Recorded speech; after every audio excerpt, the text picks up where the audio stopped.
I think it is clear to believe in the power of ideas. Fresh thinking to the Manhattan Institute.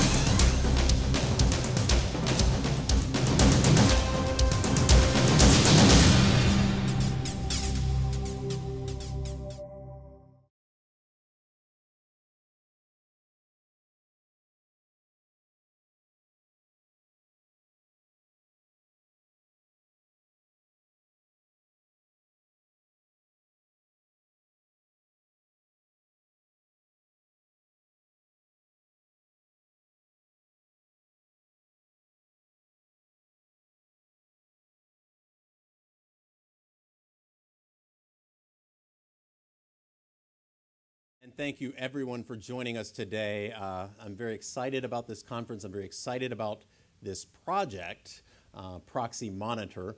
Those of you who've been sort of following the Center for Legal Policy's work may realize that this is a bit of a new endeavor for us. We've been interested in corporate governance for a while. We've certainly been interested in securities litigation as part of our general civil litigation agenda. But the Proxy Monitor project, which we launched in January of this year, is a bit of a new endeavor. And part of the reason why we did this was we kept getting input from folks about a new form of shareholder activism. I mean, let me be clear. Shareholder activism in and of itself is not something that I would frown upon necessarily. And certainly, when you talk about potential takeovers and pressure on management from shareholders to maximize share price, I think a lot of good things have come out of shareholder activism of a certain sort. But we kept hearing about this more politically oriented shareholder activism. We heard about this from both sides of the debate. I read a lot of academic articles on both sides of the debate. Lucian Bebchuk, Steve Bainbridge, both extremely intelligent folks making clear, articulate cases for their points of view. What we didn't have a lot of was empirical evidence.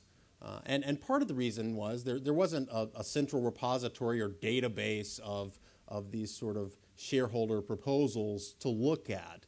Unlike securities litigation, where we could go to the Stanford Securities Class Action Clearinghouse and do empirical research on what's going on with securities class action cases, we really had to go to Edgar and start pulling out each individual corporate proxy mailing and figure that out. So we said, well, let's set up our own database, open it up, let other people look at it. It's not just going to be us, and then do some analysis. And so this report that we're releasing today that I'm going to be presenting is my first major stab at some analysis of what we found looking at the empirical evidence about these shareholder proposals. I'd like to emphasize that there are a lot of people other than myself that played an important role here. Howard Husuk, Matt Hennessy, the editorial team, the events team that made this event possible, Taisha Camacho, Debbie Azard, the communications team, Lindsay Craig, Bridget Carroll, and of course Larry Mohn with his presidential guidance of the Institute, and a particular thanks to my CLP folks. My newest addition, Isaac Gorodetsky, who has been really helpful in the last month or two putting this together, and a very special thanks to Margaret Peg O'Keefe, who's been the project manager for the Proxy Monitor project, has been involved in this proxy business for 15 years or so, and has really done a great job of educating me and getting me up to speed on what's going on here. So, what do I talk about in this report? Basically, we're drawing upon the Proxy Monitor database itself. The Proxy Monitor database, as it currently exists, is the 150 largest U.S. public companies by revenue. So we call it the Fortune 150. It's really more like the Fortune 180 minus the private companies.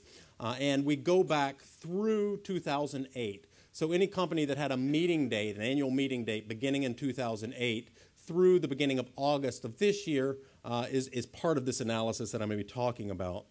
And I asked three major questions in the report. Who is driving this type of shareholder activism? In other words, shareholder activism through the shareholder proposal process. Number two, where is this shareholder activism focused? And then number three, what is the subject of this shareholder activism?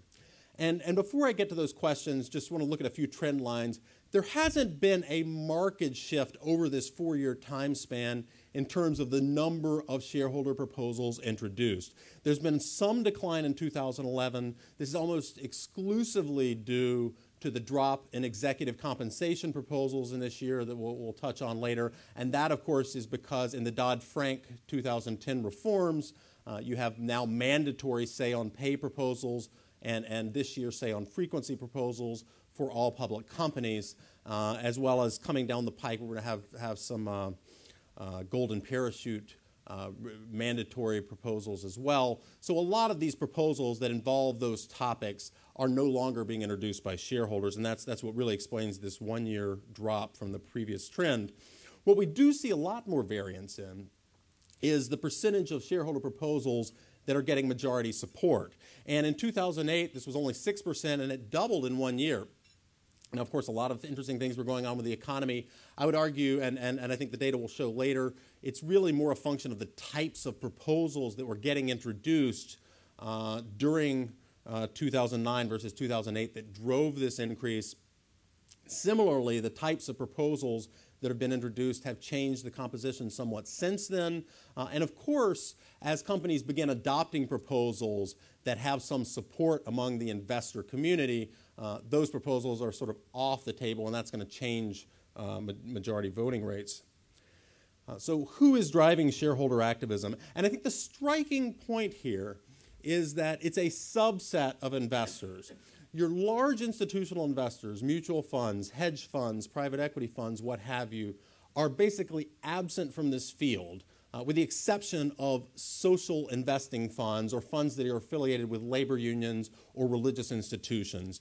So only 2% of shareholder proposals involved folks that weren't individuals, labor affiliated, or religious institutions. And when it comes to individuals, it's also important, I think, to realize you don't have huge numbers of individual investors, you, me, and the folks in this room introducing a lot of shareholder proposals. 2/3 of all shareholder proposals were introduced by 4 individuals and their family members, and in one case, a family foundation.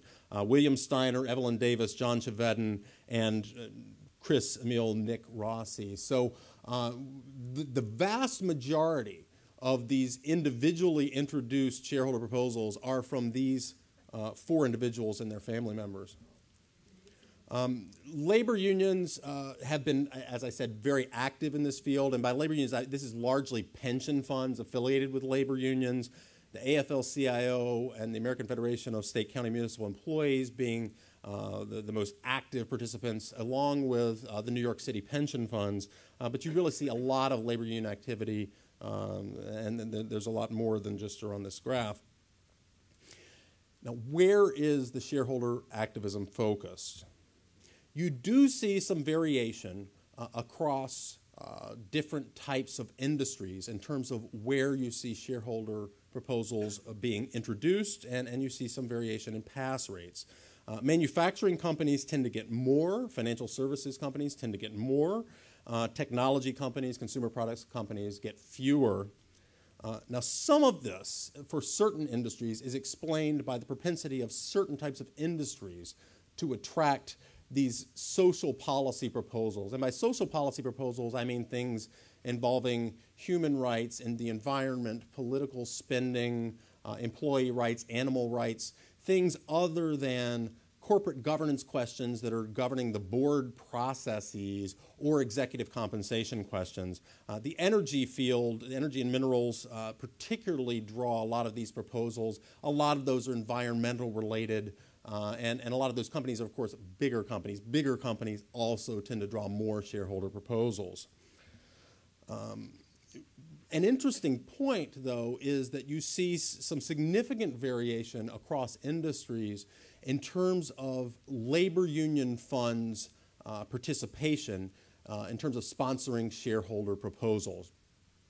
What's interesting about this, and I think what's a red flag for us when I was looking at this data, is that a number of these industries that get more labor proposals, the retail industry, the financial services industry, tend to be, number one, less unionized, than industries that are drawing fewer labor-affiliated shareholder proposals. And number two, they tend to be the target of ongoing union organizing campaigns that are very public.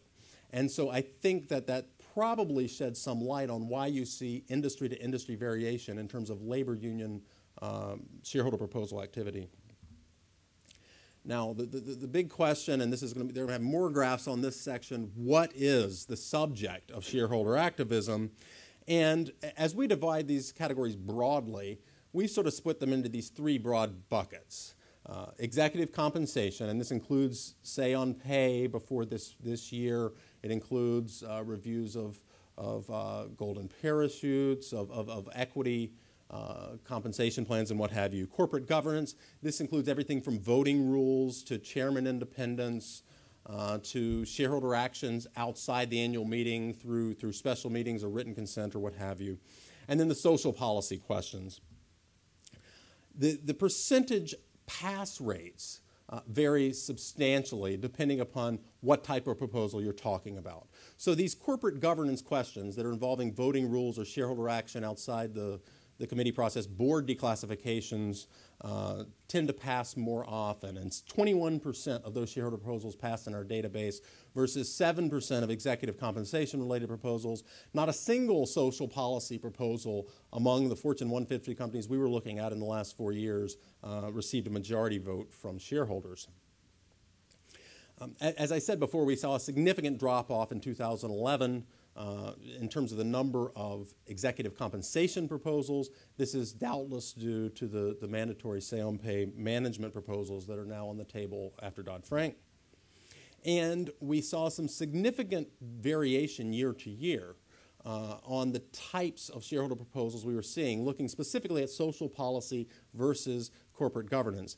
When you look at this graph, in fact, it exactly tracks the pass rate graph that I showed you earlier.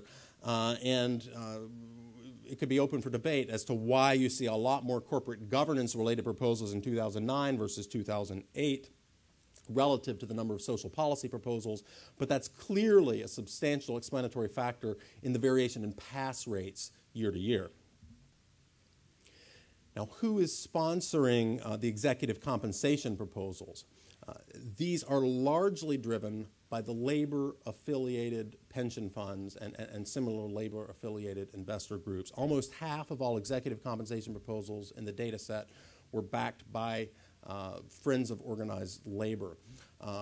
Again, this is a bit of a red flag from my perspective because obviously executive compensation is sensitive to management, and it raises the question, are the labor union pension funds challenging this because they philosophically think management gets paid too much, and that clearly could be the case, or are they using these proposals in an effort to try to gain some sort of bargaining leverage with management outside the shareholder proposal process itself? The most frequent proponents of shareholder proposal related to executive compensation, you can see again, you've got some individuals, some social interest groups, again, overwhelmingly dominated by labor, AFSCME and the AFL-CIO. Now, the breakdown of shareholder proposals related to corporate governance, you see a lot of different types of proposals in this arena. Voting rules are the most common. These can be two major types. They're majority voting rules, and some of these want majority election of directors. Some of these want majority votes of shareholders to change the bylaws, which are often not susceptible to majority vote change. And then you have the cumulative voting rules for directors that get introduced, and those basically would allow shareholders to aggregate their votes behind one or two candidates that they really want to get on the board. You also see a lot of proposals to allow shareholders to call special meetings.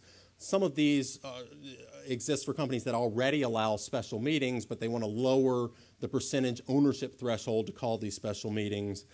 Chairman independence, separating the CEO and chairman positions is another major category. Board declassifications, only 3%, but again, they tend to pass a lot, and this is basically saying you've got to elect all your directors every year. You can't stagger your boards, which of course would be an impediment to takeover actions and what have you. The sponsorship of shareholder proposal related to corporate governance tends to be dominated by the individuals. And so those folks that were the four main individuals, Evelyn Davis, Chevedden, Steiner, Rossi, these are the folks that are backing most of these shareholder proposals in corporate governance. The other major player by far would be the labor-affiliated funds. Others aren't really significant players here. Looking at labor again, it's interesting to note that the most frequent shareholder proposal being pushed by labor-affiliated funds is a proposal to have an independent chairman and CEO. Again, this is going to be a very sensitive topic for a chief executive chairman. If you've got a company with a joint chairman CEO, you're basically asking the chairman CEO to either take on a new boss or give up direct management of the company. Very sensitive to upper management, and again raises the question, are labor unions backing this because they really, really think this is going to help drive shareholder returns, or are they doing this to try to get some sort of leverage over upper management for other purposes? The pass rates on these corporate governance proposals, which do pass much more, vary widely by type of proposal. Board declassification, as I said, most likely to pass. A new proposal, the shareholder action by written consent, which has typically been for smaller private companies under Delaware law, first showed up in the Fortune 100 as a shareholder proposal in 2010. Half of those have passed. Special meetings rules have also had some likelihood to pass. Voting rules less likely to pass, but that's largely because cumulative voting proposals never pass. Majority voting proposals pass about half the time.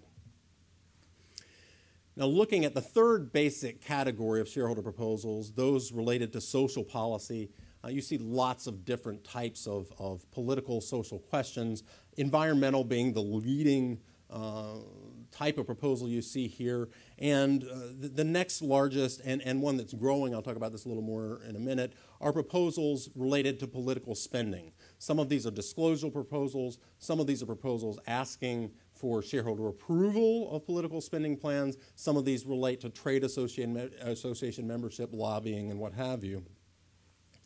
And these sort of social policy proposals draw a much more diverse array of proponents.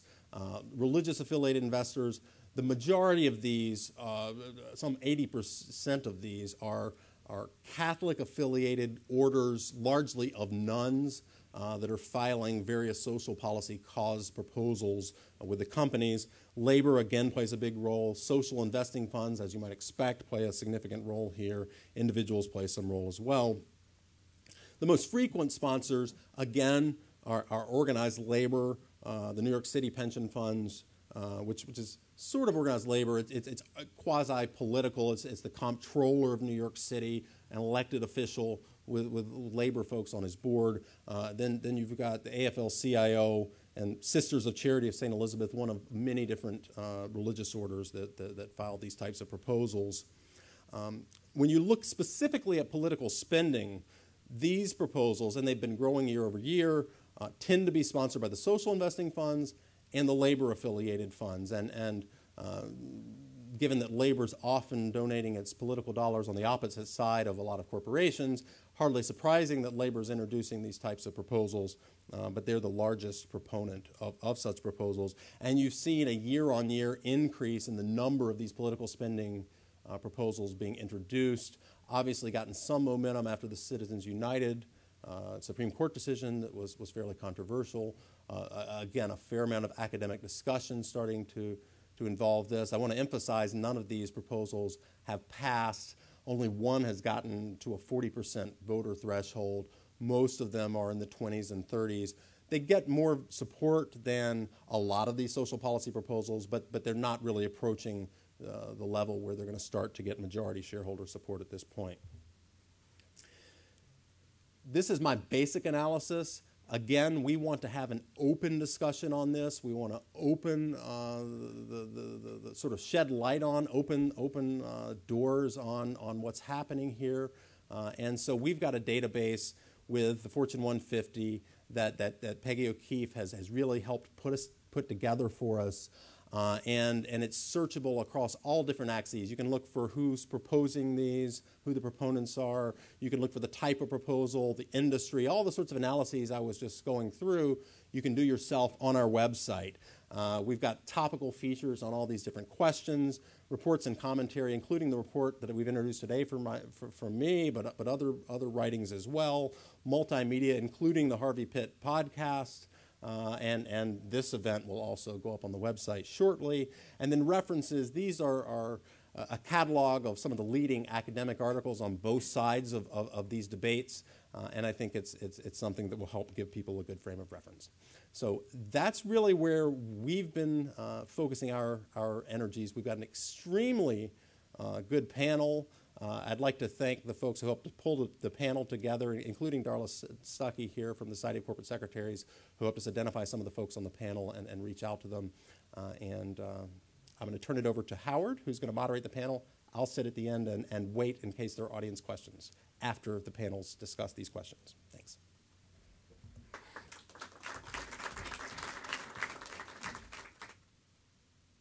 Thank you very much, Jim, and good morning again. Jim has sketched for us, the changed landscape of proxy fights, shareholder motions, and we now turn to a panel which will reflect on some of the questions implied by Jim's report. How much has changed? To what extent has change affected corporate behavior, perhaps even indirectly the American economy? Are boardrooms the right places to take up some of the questions that Jim has highlighted? Our panel members bring a range of distinct but complementary perspectives to this discussion. To my immediate left, William Allen brings us a background in the academy and in the courts.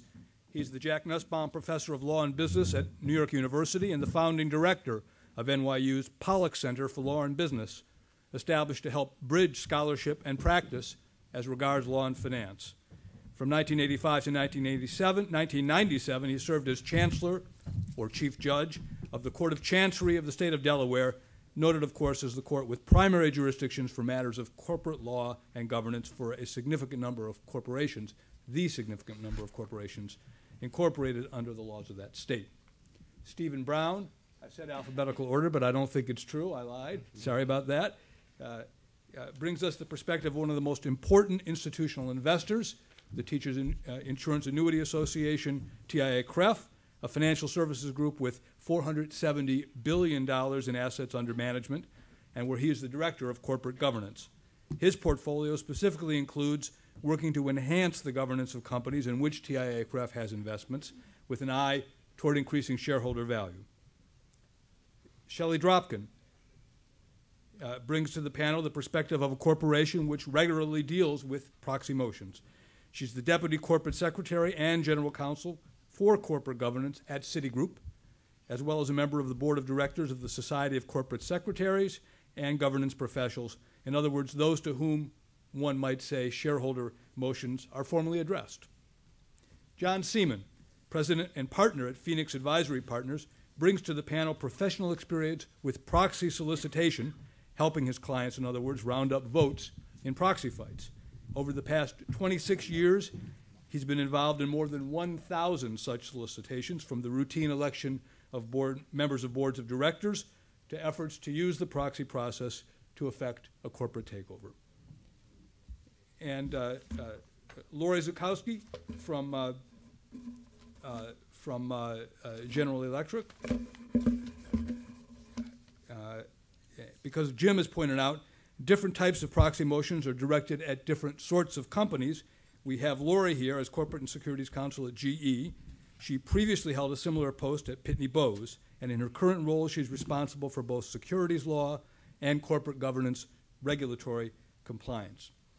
I'm now going to stop being above everybody else and just slide right down here and try to moderate a discussion here. Rather than having prepared remarks, I'm going to throw some questions, and then we're going to mix it up a little bit and invite your own questions and comments. I warned John Seaman that I was going to begin with him, and I'm going to make good on my threat, John. We've seen the data from Jim, but we'd love to get your sense as a frontline professional, if you will. Does what Jim is sketching, that landscape, align with your professional experience? Has something changed? Absolutely. Over the last, I guess, 4 to 5 years, the landscape has distinctly changed, not only in terms of who is being targeted, but what are the end games in the entire process. Activism has been around for the 25 years that I've been in the business. I started working in the mid-'80s with corporate raiders like Sir James Goldsmith and T. Boone Pickens and Carl Icahn. And that's a piece of the pie. But what has changed and where the stakes have been raised is that in the past few years, the spectrum of options open has changed dramatically. Now, the shareholder proposals that Jim tracked are largely the more numerous types of events of corporate activism. But the focus, and this is where I think the landscape has changed, shareholder proposals started in the 90s, but were largely events that corporate issuers could choose to ignore. There were no consequences to them. Even if a shareholder proposal did pass, the extent of the consequences were perhaps bad public relations or issues that the board would have to deal with. Now, though, the stakes have been raised. The board can clearly be targeted for failing to take action, and that's escalated the responsibility and the involvement now of the board. I think, as both Laurie and Shelley are going to attest, this has now become virtually a year-round process in dealing with corporate governance and dealing with potential activists. It used to just be narrowly defined to a 3-month period around your annual meeting. It's changed dramatically in terms of the amount of attention that issuers have to give to it, and it's changed dramatically in terms of the number of companies that get targeted. While Jim focused on the 150 largest, a lot of the unions this past year announced that they were clearly intending to expand their focus down into the mid-cap world for the shareholder proposals that they were going to grant, that they were going to launch. And it's changed, as I said earlier on, for the board itself. There are now serious consequences for failing to take action or failing to deal with shareholder proposals. So yeah, that's kind of a long-winded answer, but I think the scope has definitely changed in terms of shareholder activism from what it was certainly 5 years ago, but even from what was happening 25 years ago when you had a dramatic, the kind of Wall Street, the movie kind of thought about activism. The Gordon Geckos are still out there, but they're still a narrow slice. It's now much more broad-based, though, and a lot of change is being effected through these shareholder proposals. Thanks so much, John. I want to reflect in a few minutes on how we think about this change. Is it normatively, as the academics say, is it a good thing or a bad thing? But I'd like to turn quickly to both Shelley and Laurie to get a sense of how is it in the corporate boardroom? How do you experience that change? And Jim Copland speculated a little bit about the motivations of some of those who are filing motions, and I'd love your reflections on that topic as well. Laurie, if you would begin. Sure.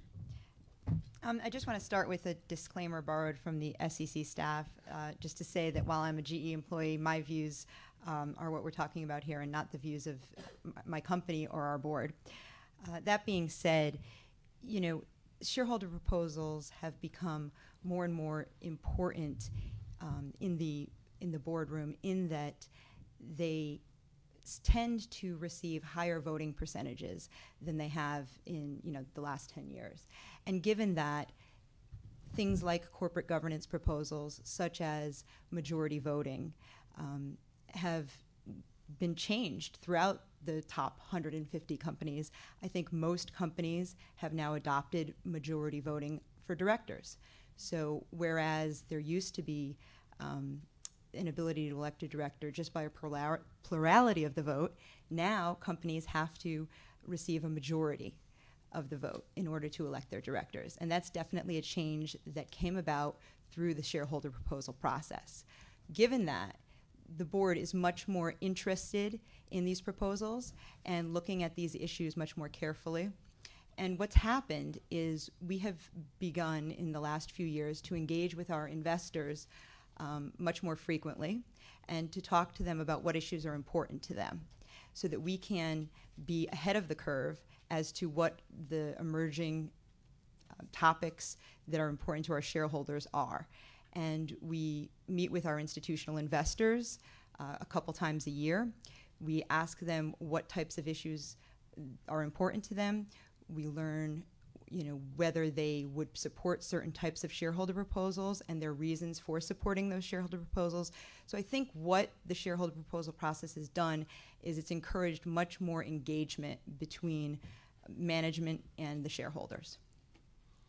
Shelley, do you want to reflect on that engagement, and if you want to venture into that area of why we've seen this change, the motivations, please feel free. Sure. I'm going to borrow Laurie's disclaimer as well, except I'm going to take it for Citigroup. And I just wanted to respond to one thing John said. It used to be a 3-month process. And one of my relatives said to me, "Oh, come on, don't you just take the proxy statement and change the numbers from last year?"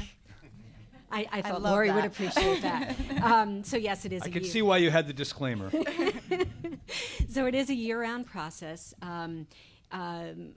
Engagement is a large part of what we do, and communicating to our board members what the views are of our shareholders is a very important part of what we do. It's been a gradual process, and an unfortunate part of it, I think, is that there are a number of investors who think the only way to get you to the table is to put a stockholder proposal in front of you. And I'll talk to them whether they put a proposal in or they don't. I don't need the threat of a shareholder proposal going in, and I do tell them that.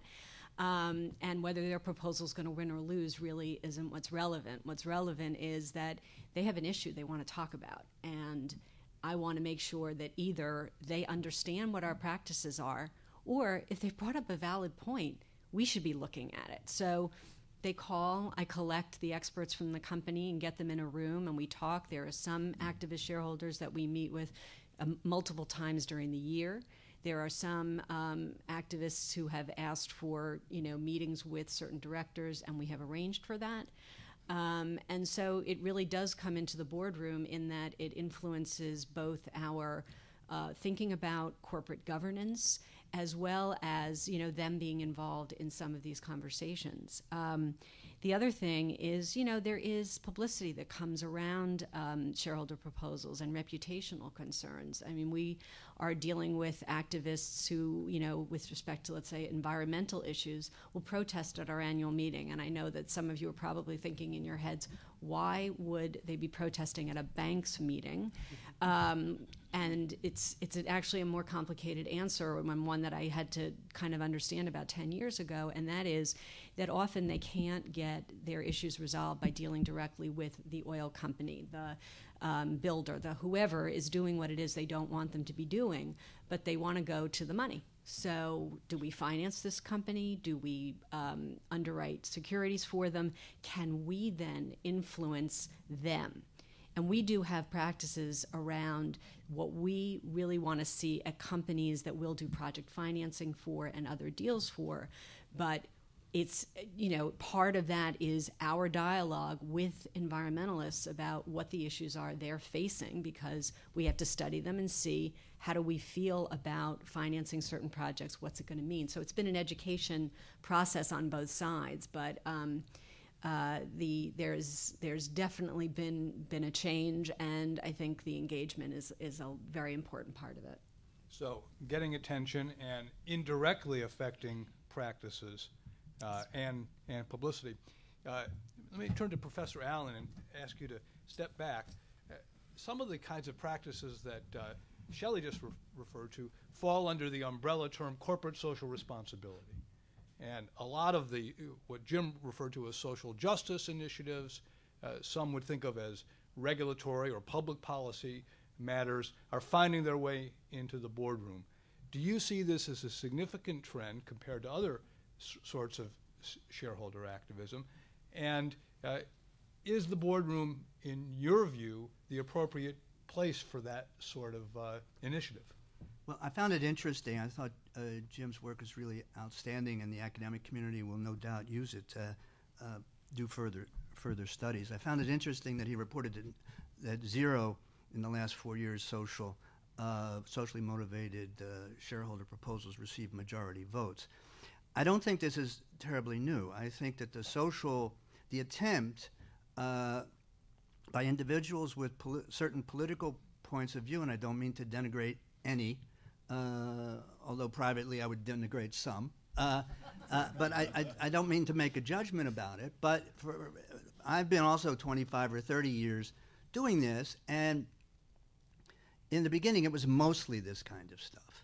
And it's important for the image of the company that it be dealt with sensibly and with people with sensitivity to the various interests of the shareholders, but I don't think it's important economically to the board.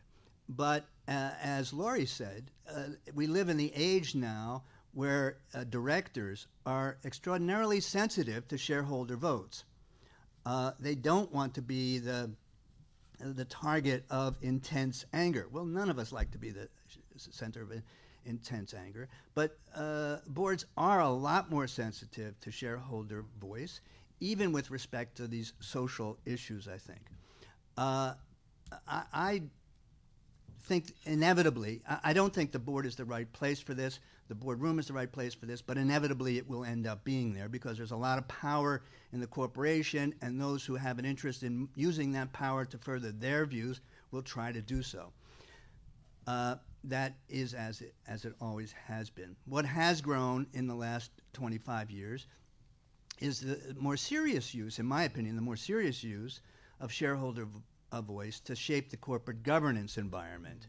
Now, this seems an order of magnitude more important.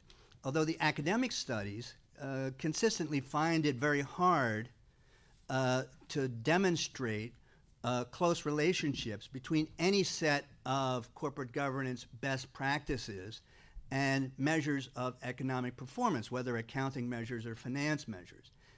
That being said, it may simply be the limitation on the academic technology to detect these things, and most of us have a common sense intuition that the way in which we organize and govern these large organizations ought to matter, and there ought to be some set of better practices.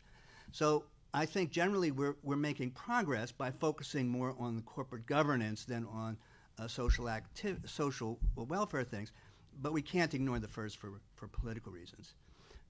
The final point I would make, and the panel is so attractive and large, I don't think I'll talk again, so I make my final point. Don't be so sure. Is the following. The activism, the shareholder activism that really matters is not access to the company's proxy. We had proxy access. It was resisted mightily by the American business community and by the voices of the American business community. And I speak now of my senior partner, Marty Lipton, who was tireless in writing things against shareholder access to the proxy. And this was shot down by the D.C. Circuit last month. Access to the proxy would not have been such a big deal, although it's hard for people who work inside the general counsel's office to get that, I think. There's a very persuasive study by Professor Marcel Cahan at NYU and Ed Rock at Pennsylvania that shows that to be effective, the shareholder, the activist institution needs to spend its own money. It cannot piggyback or get into the company's proxy and expect to elect a short slate. The short slate is the powerful tool for actually changing business strategy. And if an activist, whether it's Bill Ackman or Carl Icahn or the other day, Third Point wrote a long letter to Yahoo. There are a number of large-scale hedge fund activists who adopt a strategy, which is strictly a strategy of changing the business, not changing the governance, but changing the business in some important way. These people must spend their own money. So I don't think even access to the proxy was so important. The activists that matter are the hedge funds who are willing to spend a lot of their own money because they see a firm that they believe is undervalued. Now, what the big law firms, when they go to boards and the boards say, we want what can we do to be protected from a hedge fund ganging up on us when we're having some bad luck and the market is not appreciating our stock price? And by the way, this is happening to bigger and bigger companies. Nelson Peltz, Trian, the other day gave a speech last month, and he said, given the new environment of pension funds and of the new rules, bigger and bigger companies are going to be subject to our activist approaches. And we saw it in the 1980s, by the way, with the hostile takeovers. It started with KK&R in 1979 or 1980 with small companies, and throughout the 80s, the companies got bigger and bigger until finally you had very large companies subject to hostile raids. But it's not impossible that we're going to observe that bigger and bigger companies, when they are not optimizing, will come under pressure from these kinds of strategy-oriented institutional activists. And what law firms tell boards when they say, what can we do, is think about your business, think about your balance sheet. What can somebody do to you to get a pop on your stock price, and do it to yourself first? That is, simply manage your business in the best possible way. So we don't need a lot of these activist institutional investors to have a big economic effect. You know, the lion only captures the last antelope in the pack, but the whole pack runs. And if the That's good imagery. And if the institutions are only going to pick on somebody that's really suboptimally performing, everybody's going to have a higher incentive to at least not be at the bottom of the pack. So this is not exactly the topic of this conference, because we're looking more at access to the company's proxy and the governance proposals that are being used. But since we're talking about activist investors, I wanted to say that the ones that really matter are these economically motivated, strategically driven activists, and that business seems to be growing. And it's the technique of the short slate that seems to be the one that they deploy with the greatest effect. So even, I'll stop, but I mean, we could list the big companies from Denergy to Mentor Graphics. The other day, McGraw-Hill got some letters from some institutional investors. Big companies are being burdened with this today. Socially, it probably is beneficial, but not if you're on the receiving end of a letter. Okay, I'll stop. Well, it's a great framework, and I really appreciate that. You've given us kind of three categories, what you might call the symbolic speech of the social action proposal, corporate governance proposals, which you said are meaningful and growing, and then finally the category you consider actually been of the most practical importance, which is the strategic investor and the short slate. So I think that's very helpful. But let's turn, and I want to get Shelley and Laurie in just a minute on what I thought was a provocative statement you made, that what I was calling a moment ago, the symbolic motions were not economically important, and I'd like to get their view on that. But I want to turn to Stephen first with the institutional investor perspective. And from an institutional perspective like yours, do you agree with Professor Allen that the action is with the Nelson Peltzes of the world, and the sorts of motions that Jim Copland has put before us today and quantified are more or less background noise? Thank you. I'll answer that for Laurie and Shelley, because I think they'll say we care about all of our shareholders. Some matter more than others, given their size.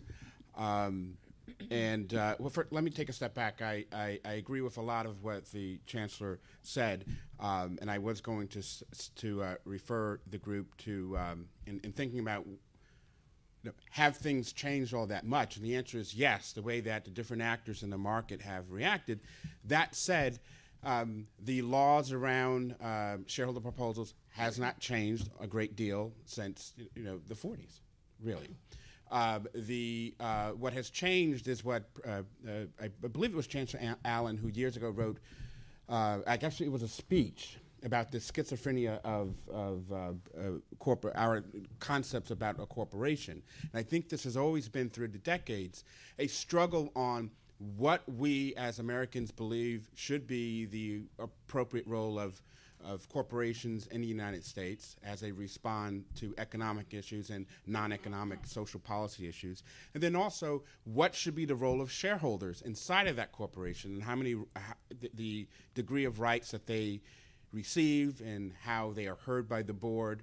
And certainly over the decades, boards have changed. You don't have, for the most part, you don't have boards reading the Wall Street Journal with a cigar in their mouths, with their feet up on the boardroom table. They are engaged. They are thinking about these issues. Even small shareholders who present proposals, and as we know, all you need is to hold the stock for a little while and $2,000 worth of market share of the stock, and you get to put a proposal in, which is why on the graphic put up, which showed the Chevettans, the Evelyn Davises, and other individuals, they're so prolific because it's quite easy, a very low threshold to present a proposal. This has always been, as we go back and forth, sort of trying to figure out what's the appropriate and right role of shareholders in this space, how boards should react to it. Most definitely, boards have changed and they're reacting. It's a year-round issue for Laurie and Shelley, who I will tell you do an excellent job in engaging with shareholders and thinking. I guess, and if you didn't, I probably wouldn't say so in public. But I do want to give you that credit that you think deeply about these issues. Sometimes we agree to disagree. Many times, particularly at TIA Craft, when we're long-term shareholders, 3.7 million people invest in us and expect to be able to retire and live through retirement years later. So we never see ourselves as adversaries of the companies that we invest in. We are partners, and so we treat Shelley and Laurie as partners when we go into these discussions. The funds such as Bill Ackman and Tryon, Nelson Peltz, who are activist hedge funds, by the way, who are friends of ours, and we respect the work that they do. We rely on the work that they do to signal poor performers and poor governance in areas where we may not catch in our large portfolio of about 8,000 companies. And they certainly are the focus of many folks in the C-suite. But so yes, they do matter. But I wouldn't, the large pension funds and large mutual funds, whether it's Fidelity, TIA Craft, Vanguard, CalPERS, New York State, have a very large role in governance. And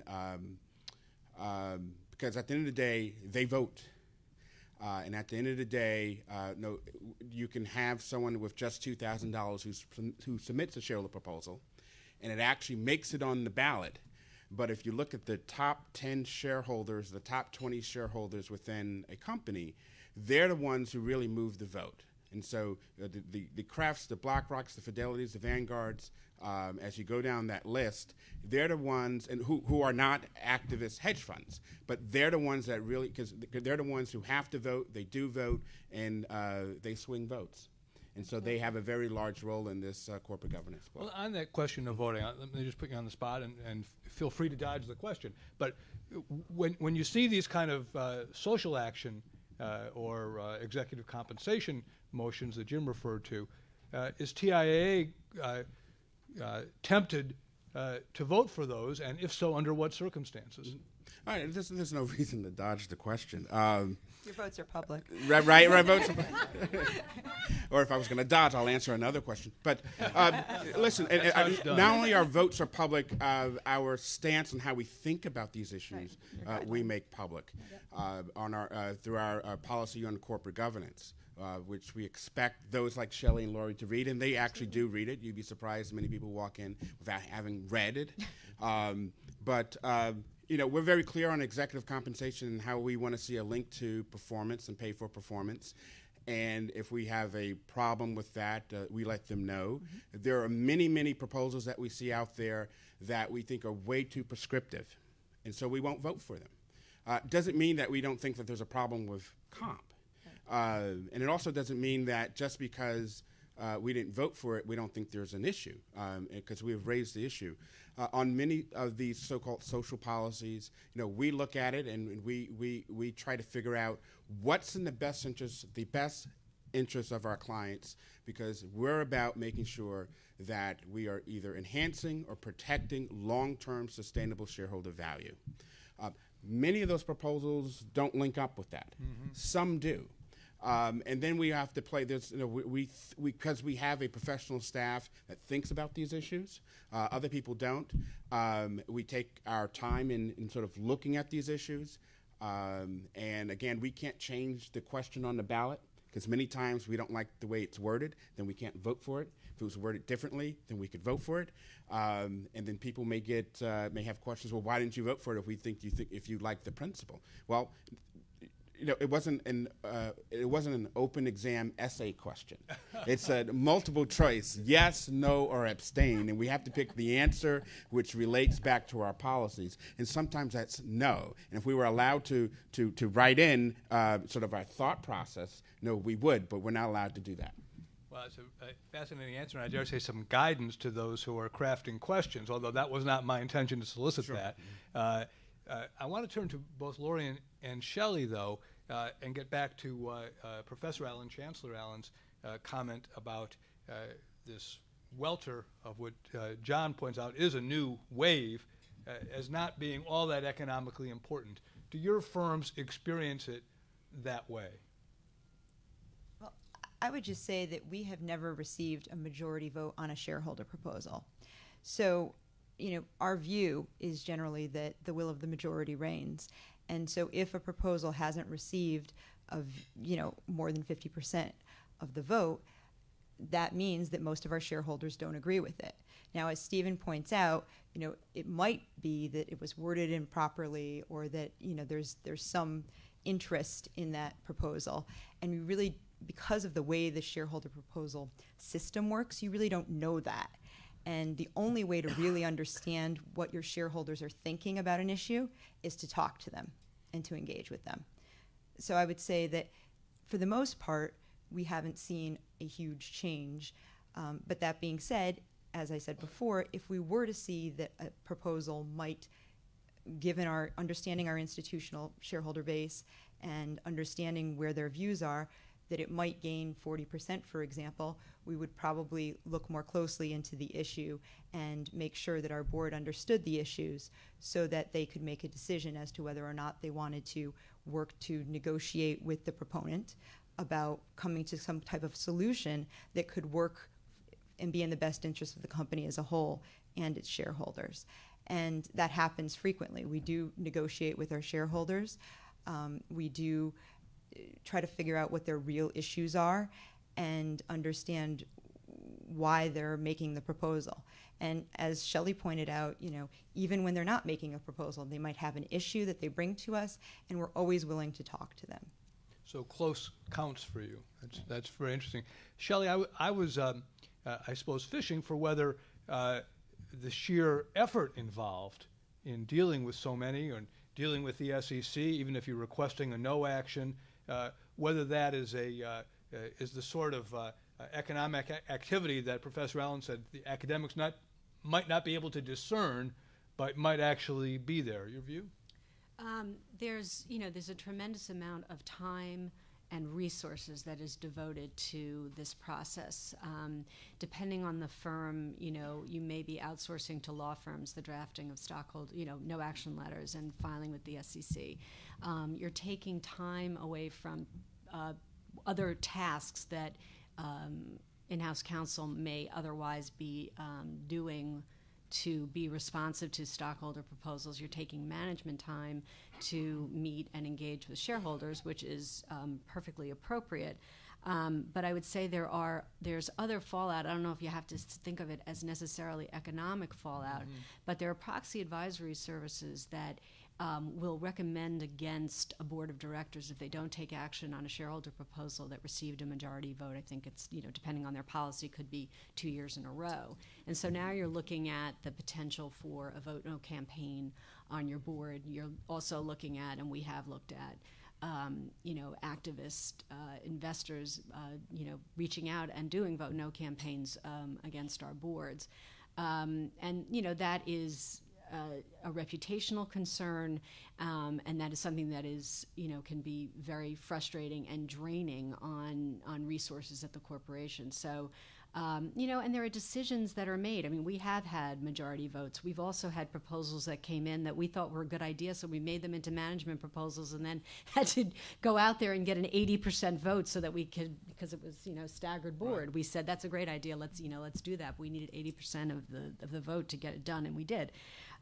So, there's also the influence, the looking at the way you do your plans. I mean, there are economic impacts on how you compensate people, and certain provisions of a plan you wouldn't have anymore. For example, a lot of people object to having evergreen provisions in a plan where, you just get more shares just on a renewal. And we're hearing people don't like that. They don't want to see that. They want to vote on your plan. So the economic impact is you have to go to shareholders more often to get a compensation plan approved. You have to get more shares. There's been a lot that has changed in the way companies do business, particularly large companies that are more visible because of the involvement of investors. And I'm not going to say good, bad, or indifferent. There are changes and there are expenses associated with it. So the change is substantial. And Laura, Harvey Pitt unfortunately couldn't be here with us, but I know you have some thoughts about whether the SEC is responding appropriately or whether it's facilitating this change in terms of how it deals with voting. I guess the SEC has a regime whereby it says what types of proposals can be excluded and which types of proposals need to actually be put in the proxy statement. So what we do is we look at the proposal and make sure that it is something that is a valid proposal that needs to go in the proxy statement. And if it's not, we will typically work with outside counsel to do a no action letter and to seek to have that proposal excluded. For example, if a proposal relates to a specific dividend, like a shareholder proponent wanted a dividend last year, and we said, look, that's something that the SEC specifically says is not appropriate for shareholders to be voting on. It's in the province of the board of directors to determine the dividends for the company. So, we were allowed to exclude that proposal. And yeah, it does take time and it does take money, but we think within the existing rules, that's the way to handle it. Yeah, sure, go jump in on that. Just one thought with respect to what the SEC will allow or require. As part of the proxy access that was put in place and then declared invalid under the Administrative Procedures Act recently, the SEC also changed another rule in 14A8, which had excluded shareholder proposals relating to elections. Right. And once so proxy access is not over. Yep, proxy access is coming back in a different way. Under state law, shareholders may introduce a bylaw affecting aspects of the voting process. For example, shareholders could adopt a bylaw that said directors will be elected by a majority vote. And heretofore, anything dealing with an election could be excluded under what Laurie was talking about, is not fit for the shareholders' vote. But in the future, you'll probably see, and I don't know the details of the new Rule 14A8, maybe Laurie does, but you'll see some new access things for bylaw changes relating to elections. Right. So there now can be proposals in the basically asking for an amendment to a company's bylaws so that a shareholders owning a certain percentage, and they can basically propose what that threshold percentage of shares would be for a certain period of time, would be able to nominate a director, one or more directors, using the company's proxy statement. So basically, it's a private ordering form of proxy access rather than the mandated proxy access that was struck down last month. So companies are expecting that there will be shareholder proposals in the proxy access area. In 2007, before the SEC clarified that these types of proposals were not permissible, at least two companies, I think Hewlett-Packard and United Healthcare, received these types of proposals, and they did go to a vote. And at the time, they received more than 40% of the shareholder vote. So I think that's important to note, and I think that the issue is going to be whether the thresholds, the SEC's mandated proposal was that shareholders owning 3% of shares for 3 years would be able to elect up to 25% of the board. And the question now is going to be whether the proponents are going to argue for lower thresholds, electing a larger percentage of the board, with shorter time periods. So the play is going to be whether boards of directors, agree that there should be some kind of access right, and then it's going to be, whether they have a different view on what those thresholds should be.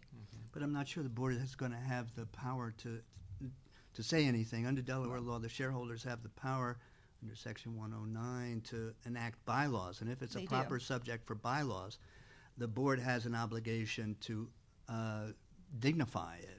That's correct. But there is, under the SEC rules, also the ability to have, for management to make its own proposal. And it's possible that the SEC would allow a company to exclude the proponent's proposal if management were actually making a conflicting proposal on that subject. Well, and of course, these proxy access issues would affect all three categories of Professor Allen's types of motions. That's right. Right.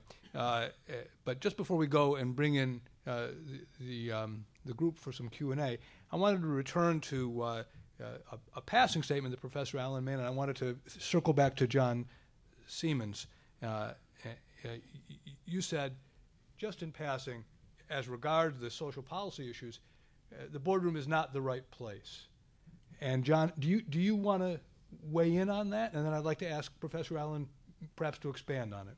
Okay, well, before I touch on that, I just would like to address one of the comments that I think what you have to look at these shareholder proposals, and particularly in the corporate governance arena, is they've taken, I think, a universe that was largely black and white, which when we started out in the 80s, you had a situation where there was management's way of doing it, and management said, if you don't like it, sell your shares. The alternative became activists said, well, we don't like it, but we have the power through votes. We're going to launch full-scale proxy fights.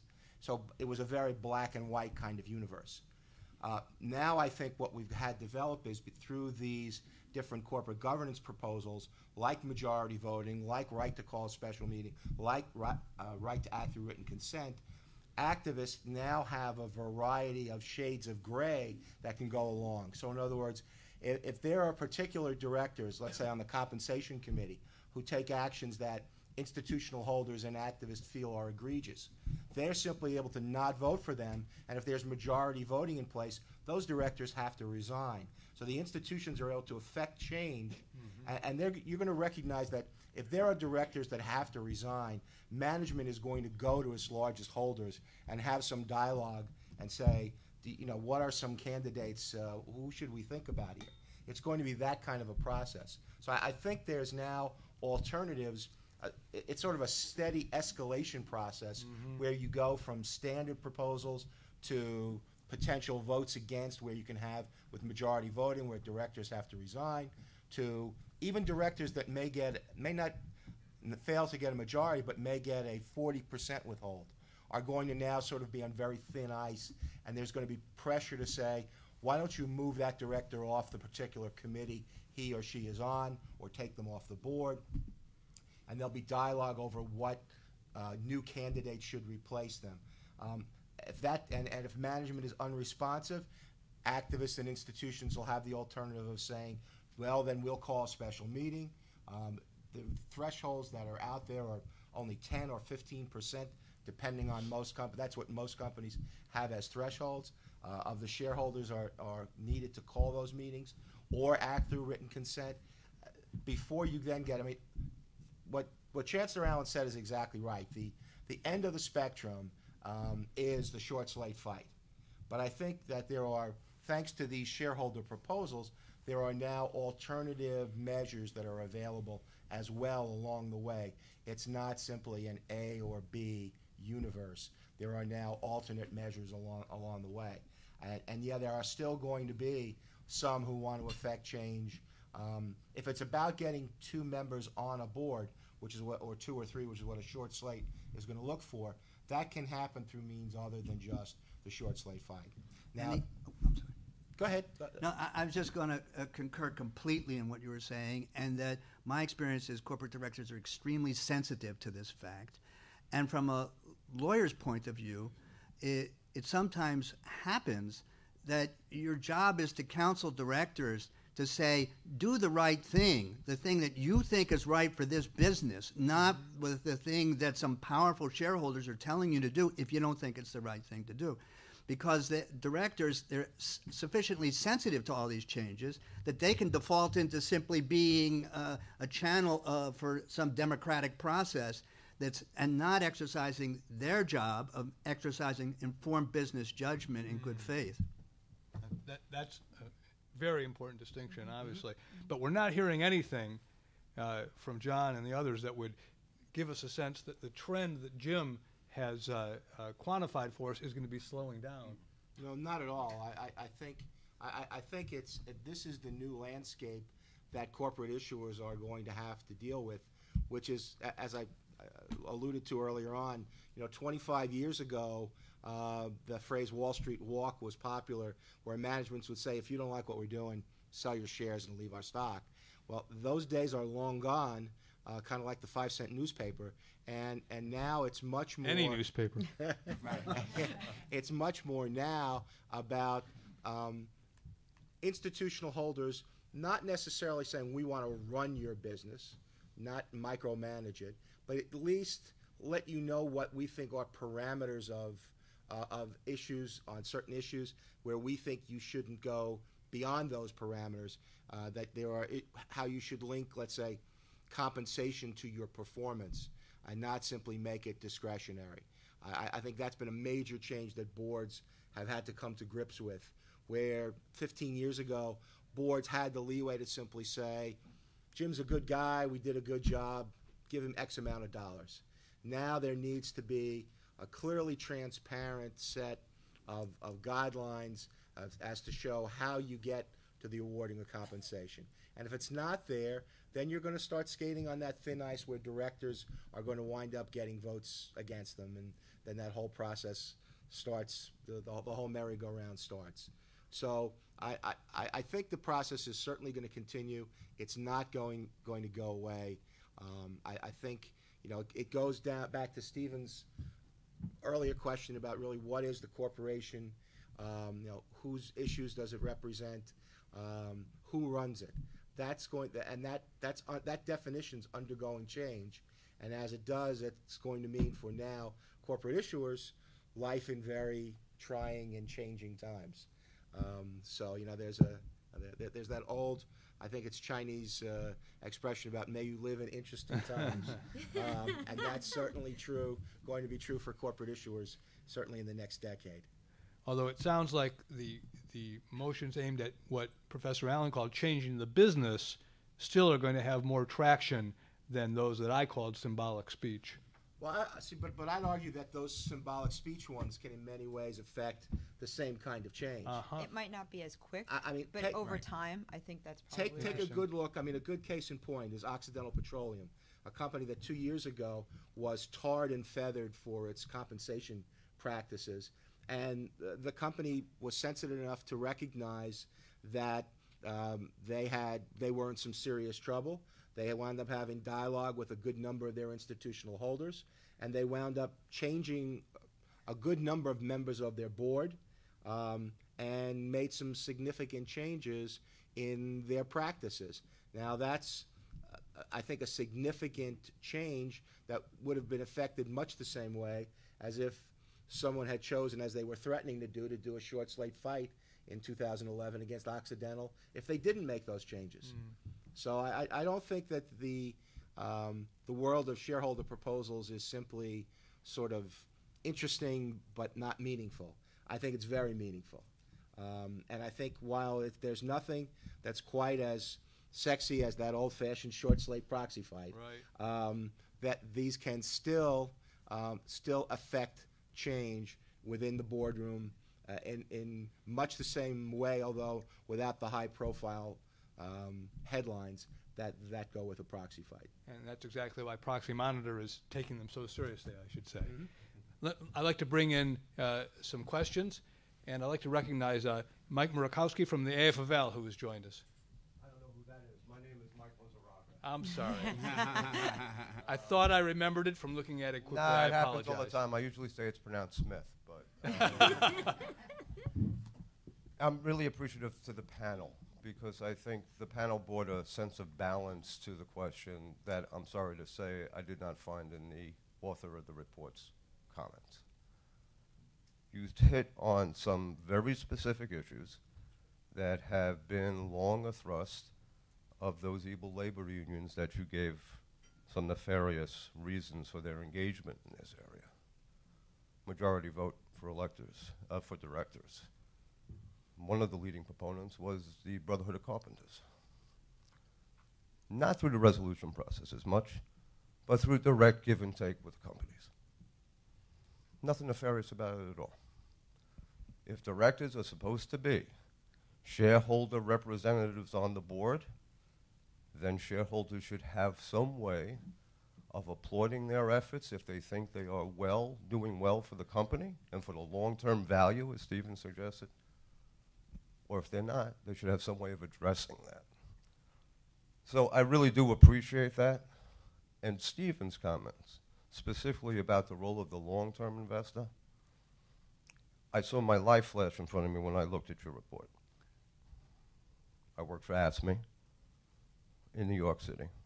I sat on the New York City Employees Retirement System for 13 years. And now I'm a consultant to the AFL-CIO. All that we did at NICERS, which is not managed by the controller, the board directs policy, the controller implements, was to benefit the members of the pension fund.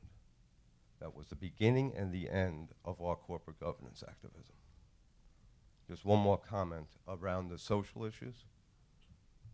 There have been, over the last decade, the growth of a number of organizations like the Principles for Responsible Investment that I know TIAA-CREF is a member of, as well as PIMCO, as well as the New York City Employees Retirement System and the Teachers Retirement System, and CalPERS and CalSTRS, who believe that environmental and social issues and governance issues matter in the long-term performance of companies, and are looking for companies to address such issues because it directly impacts the beneficiaries of the pension funds that they represent. That's why this level of activism. It's had, if I heard here on the panel correctly, it's had some positive impacts on how companies actually engage with their shareholders. I really didn't get a sense that that could possibly be true by looking at your report. Thanks very much, and thanks for joining us and volunteering those comments. If I could put that in the form of a question for you, Professor Allen, and circle back to your comment before that you didn't think the boardroom was the right place. What do you think? Yeah, I respect the view that being a good citizen in terms of fair human rights and a positive environmental practices, if that means something in addition to complying with law, and whatever other issues some group of shareholders has, that being a good citizen will connect ultimately to long-term wealth. It would be nice if the world were that way. I mean, I just don't happen to to believe it. I think that what firms do and should do is comply with the positive law and do no deliberate evil. So I tend to think that boards should be concerned about long-term wealth creation within the legal system. And I don't think most of these environmental or social motivated proposals, number one, get a majority, because I think most investors are interested in long-term financial performance. And while, as I say, if your belief structure is such that that statement happens to be true, it would be a nice fact, but I just don't think I'm not convinced it's true. Howard, if I could respond a little bit to this, he sort of took a shot across the bow at my report, and fair enough. I would like to emphasize a couple of points. First of all, and I think I was pretty clear both in the report and in my presentation today, to say that we can't make definitive conclusions about what's motivating the labor-affiliated pension funds. It could well be that the sole motivation going in is to maximize shareholder return. I think the fact that you're seeing a lot more labor fund proposals in companies and industries that are the targets of ongoing union organizing campaigns is suggestive, but I don't think it's definitive, and I think I was clear on that. I'd also like to emphasize that it's not just me that raises these questions. I mean, the Office of the Inspector General at the U.S. Department of Labor, and I don't think the current U.S. Department of Labor is anti-union, raised precisely these questions in March and said they were not able to rule out the possibility that labor-affiliated pension funds in the shareholder proposal process were voting solely on the basis of shareholder return and not for other motivations. I would also like to emphasize that the labor unions are not monolithic. By definition, because I'm doing an empirical analysis, I'm lumping them all together, but not all these labor union pension funds are behaving the same way. AFSCME, AFL-CIO, the New York funds, the Teamsters, the Carpenters Union behave differently, introduce different types of proposals. And for instance, the New York funds tend to be substantially more political, substantially more likely to introduce these social policy proposals. As you note, they have a board, and the board is not only public employee pension fund, not only public employee union representatives, but also elected officials, borough presidents here in New York, et cetera. And that's a probable explanatory factor why they do that versus some of the other union activities that tend to focus more, again, on the executive compensation questions, chairman independence, political spending. I do think those are red flags, and I do think that the specific industries that are getting targeted raise red flags, but it does not make any sort of definitive statement about what the motivations are of the labor unions, and I didn't say that in my report nor my comments today. Thanks, Jim. Yes, in the middle, if you wouldn't mind identifying yourself and wait for the microphone. Hoffer Kabak, Directors and Boards Magazine. Question for Chancellor Allen. You referred to the undemonstrated relationship between corporate practices and structure and economic results. What about the point of view that corporate governance structure is of no consequence, is irrelevant, and that all that matters is that directors have character and ability, that they're smart and honest, nice acronym, CASH. And lucky. No, I think that the empirical study of the effects of corporate governance is a bit of a complicated thing. The closest thing to replicatable findings are the studies. Bebchuk did one, and a group at Penn, Andy Metrick, and others did another, which connect strong form anti-takeover protections with lower stock returns. And what they did is they took all of the companies that they looked at. I don't know if it was the Fortune 100 or the bigger group. I don't recall. And they broke them down into deciles. And they took the top decile and were the people that had the strongest anti-takeover protection, poison pill, plus a staggered board, plus no ability to call a shareholder vote. And then they took the bottom decile, which was the most open to takeover. And they said, if you invested in the top group and shorted the bottom group, they showed that you, over a certain period of their data, that you could make superior returns.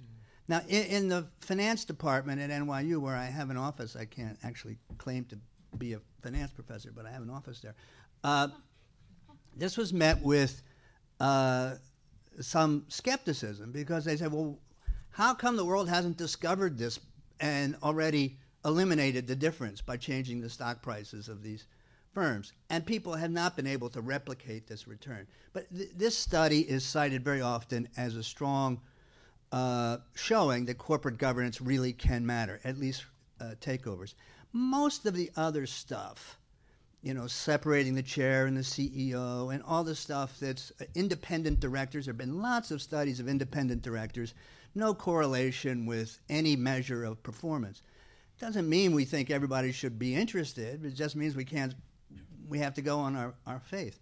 Yeah, I think fundamentally that what you want are people with good judgment, experience, integrity, and a sense of duty, and enough courage to speak up at the right moment. But it's very hard to get external markers for all those characteristics. And as we all remember, good judgment, great resume, smart, that describes the Enron board. It's true. And many of those people are good people, smart, but made some really bad judgments in terms of disallowing their own business code of conduct and not following the ball there. It's hard, we deal a lot with academic studies, and they are increasingly important. We're very happy that more and more academics are now studying this area. We tend to think of corporate governance as a building code, where regulators and others who are part of the market are not going to tell you how to build your building, but there are going to be some very specified parameters which they want you to have.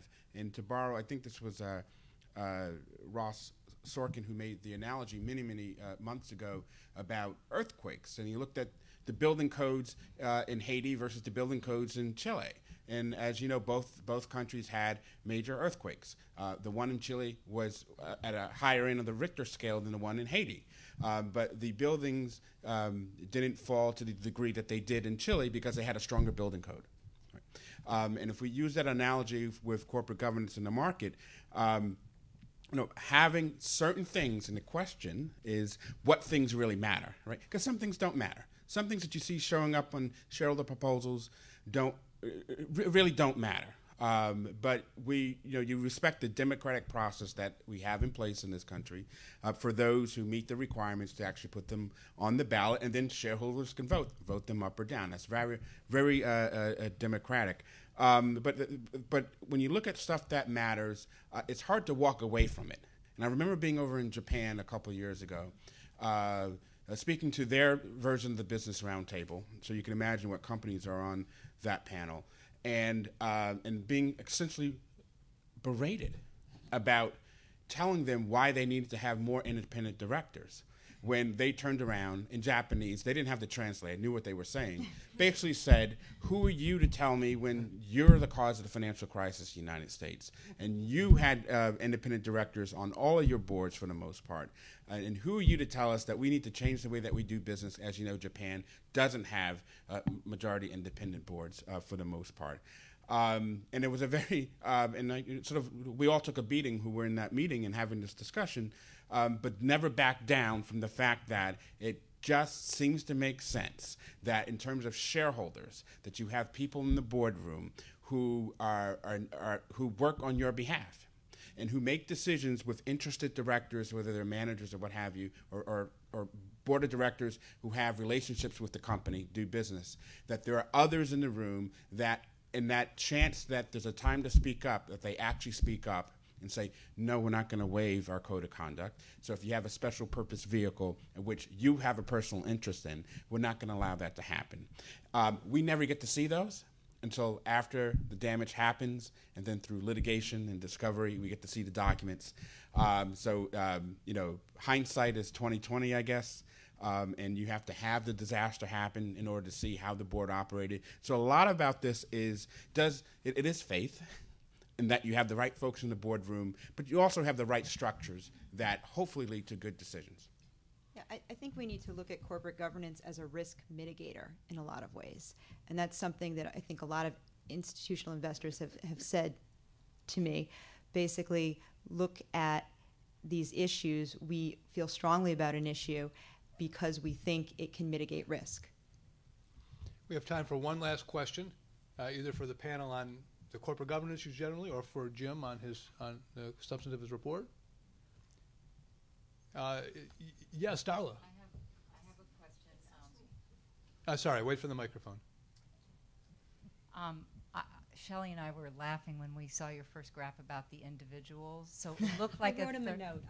He's got it right over there. Yeah. No, but my question seriously is, so about a third were labor, and about a third were these 4 families. They're getting older. Is there any hope, do we think, that they might not be around, or are they going to pass this on, or is this a phenomenon that, I mean, I think what your work is doing is great, and it'll be very interesting to see in 10 years from now if it's the same groups. And I'm also curious about the relationship between the individuals and the labor fund proposals, because we did talk a lot about access and other ways that large institutions get to boards and get to people like Shelley and Laurie, but they're not the same proposals that these families are proposing. It seems like there's a bit of a disconnect. So I don't know if you want to address any of those. Well, I'm not going to speculate on how long they'll be around. We have, and there clearly is a difference between the types of proposals you tend to see from the individuals, these 4 individuals and their families, and other investors, the social funds, the labor pension funds, et cetera. We haven't done a systemic sort of time series analysis to see to look carefully at the shifts over time in the types of proposals that the individuals are sponsoring versus the labor folks are sponsoring. As we build up the database, and when this fall we're going to be adding 2006, 2007, we'll be able to do a bit more of that type of analysis. I do think it's interesting, and there is some in the report, looking at some of the variation in the types of proposals you see from these individuals. And basically what you see is that Evelyn Davis is in one bucket, doing one type of proposals, and the other 3 individuals, Chavette and Rossi Steiner, are doing substantially similar proposals in substantially similar composition in terms of the overall number, the overall composition of their proposals that they're pushing through various companies, which we found interesting, and so that's the level of analysis we've done at a granular level, looking at some of the variation. Again, as we expand the database, we'll be able to look a little bit more at variations, time series analysis, disaggregating the different labor unions and things like that. At this level, it is a fairly big bucket empirical look that we've done. But I do think these individuals are significant, important. It's clearly a lot of what they do.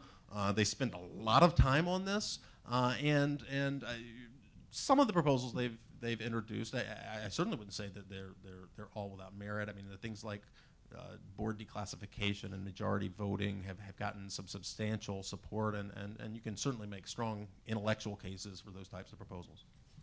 Well, any good researcher will tell you that his excellent findings suggest the need for further research, and that's what we heard from Jim, and it's true. Please join me in thanking our panel. Please visit the Proxy Monitor website, where you can hear the podcast with Chairman Pitt, and thank you for joining us this morning.